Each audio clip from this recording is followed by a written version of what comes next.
Olá, bênçãos de Deus, tudo bem com vocês? Sou o pastor Alexandre Marques, estou aqui juntamente com a minha esposa Margarete e juntos nós queremos abençoar a sua vida, deixar uma palavra de esperança para você. E olha, hoje nós queremos falar a respeito da coluna da fidelidade, que está aqui no nosso livro Colunas de Sustentação de um Casamento. E olha que interessante, nas cerimônias de casamento, nós sabemos que inclui promessas que nós falamos, citamos um para o outro ali no altar. E essas promessas amar, honrar, obedecer, considerar em autoestima. E nós falamos também das condições, que é na riqueza, na pobreza, na saúde, na doença. E o que sela essa união ali no altar, nós falamos algo muito forte, até que a morte nos separe. E baseado nisso, nós queremos falar sobre fidelidade, ser fiel um para com o outro. E ser fiel é honrar essa pessoa que nós amamos, principalmente na ausência. E o texto base para a nossa ministração nesse dia está lá no livro de Tiago 1, 14 e 15, que nos diz assim: cada um, porém, é tentado pelo próprio mau desejo, sendo por este arrastado e seduzido. Então esse desejo, tendo concebido, dá à luz o pecado, e o pecado, após ter se consumado, gera a morte. Nós vamos falar a respeito hoje, baseado nesse texto, a palavra de Deus nos lembrou a respeito de um personagem da Bíblia que passou por isso. Foi Davi. Davi, a palavra de Deus fala assim, que ele estava no seu palácio e um dia ele levantou pela manhã e ele foi até o seu terraço, e ali ele viu uma mulher tomando banho. Essa mulher era Betseba, e ele olhou para aquela mulher e ele se interessou, na verdade assim, ele foi tentado, pelos olhos, pela beleza, daquela mulher. E ao invés dele repugnar aquele olhar, aquele pensamento, não, ele acabou alimentando esse pensamento dentro de si. E nós vemos então o que aconteceu. Ele pediu para que trouxesse Betseba, que ele queria saber mais informações sobre a vida dela, pediu que trouxesse ela até ele, e ele acabou se deitando com Betseba e consumando então o pecado. Então, mas antes que acontecesse isso, nós vimos pela palavra que Davi ele foi tentado pelo olhar. Ser tentado não é pecado. Todos nós estamos sujeitos a sermos tentados, por tantas coisas todos os dias, pelo nosso olhar, por tantas coisas que nos envolvem. Mas ser tentado não é pecado. O pecado se torna pecado quando nós consumamos essa tentação dentro de nós. Nós alimentamos essa tentação, como diz a palavra, até gerar o pecado. E foi isso que aconteceu com Davi, Como nós já falamos, ao invés dele expulsar, repugnar os pensamentos, não, ele alimentou aquele desejo, aquele sentimento forte por aquela mulher. Até então acontecer o adultério.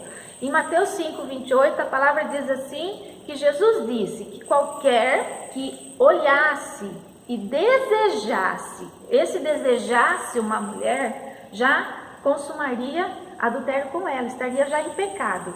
Mas a Bíblia fala olhar e desejar. Foi isso que aconteceu. Ele não apenas olhou, mas ele desejou, ele trouxe isso para o seu coração, ele alimentou o seu pensamento até acontecer a infidelidade. Justamente. E é interessante que nesse contexto de Davi e Betseba, às vezes a gente olha só pelo lado do homem, mas também Betseba, ela alimentou isso. Você imagina no momento do diálogo ali, Davi falando, ela poderia ter dito não, eu sou uma mulher casada, e ela era uma mulher casada, ela poderia ter dito ela não. Aceitou o convite, como Justamente. Você falou no começo, que honrar é você, fidelidade é você honrar a outra pessoa quando ela não está presente. E a palavra de Deus fala assim que Urias ele tinha ido para a guerra. O marido dela. O marido dela, Urias, tinha ido para a guerra. Ela estava, sozinha. Ao invés dela honrar o marido, não, ela aceitou o convite de Davi. Aí depois, se vocês quiserem olhar todo o texto, tem toda a história certinha, né? Mas ela aceitou aquele convite, desonrando, né, o esposo dela, cometendo então a infidelidade. Depois nós vimos sérias consequências sobre a vida dos dois. Por isso, a nossa mente ela deve ser preservada. Nós não podemos deixar ser dominados por esses pensamentos negativos, não podemos alimentar certas visões, né, que nós temos tido no nosso dia a dia. Nós precisamos, porque a Bíblia ela está nos dizendo aqui que nós somos arrastados e seduzidos. Todos nós temos esse desejo pecaminoso dentro de nós, e a Bíblia ela é clara, esposa, a respeito.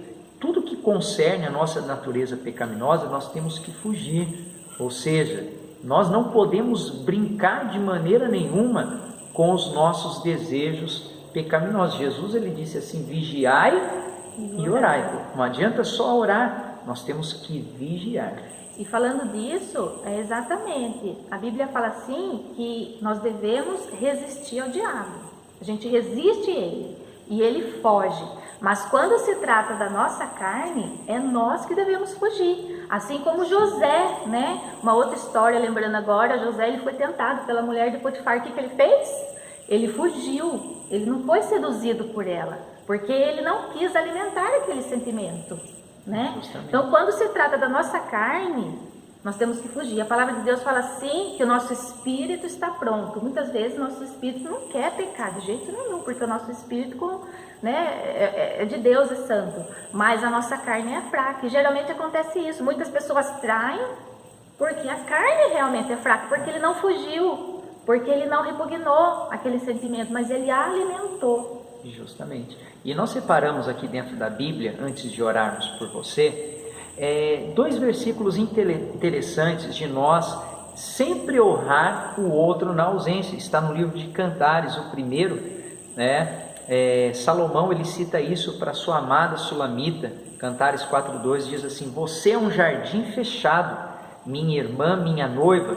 Você é uma nascente fechada, uma fonte selada. Salomão ele fala aqui nesse versículo do compromisso que ela tem com ele, dizendo: jardim fechado, ninguém tem acesso a você sem autorização, ninguém pode desfrutar de você a não ser eu.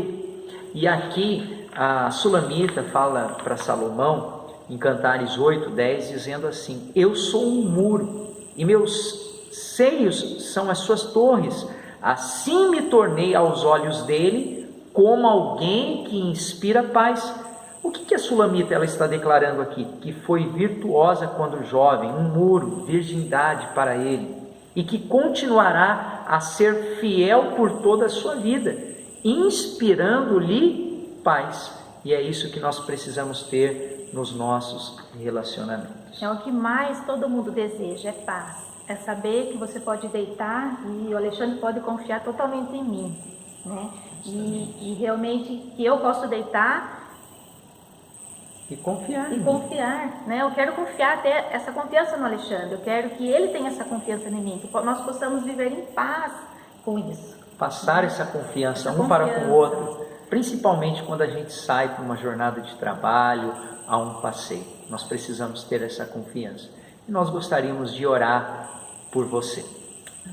Pai, em nome de Jesus, baseado nesta palavra, eu quero orar e abençoar a vida dos nossos amigos que estão ouvindo essa mensagem. Pode ser que eles estejam vivendo um tempo de tentação, a um ponto de cair, a um ponto de destruir o casamento. Senhor, dá força, Senhor, alimenta esse pensamento com coisas sadias. E se porventura este casamento aconteceu algo, Pai, que veio trazer separação, nós oramos, Deus, para que haja o diálogo, para que haja o perdão, para que haja reconciliação. Nós abençoamos em o nome de Jesus. Amém. Queridos, se inscrevam em nosso canal. Está lá, Oficina de Casais IEQ. Nos ajude a compartilhar essa mensagem do Reino. Que Deus possa abençoar você grandemente. Família, maior projeto de Deus para você. Amém. Deus abençoe. Uma ótima semana. Tchau, tchau.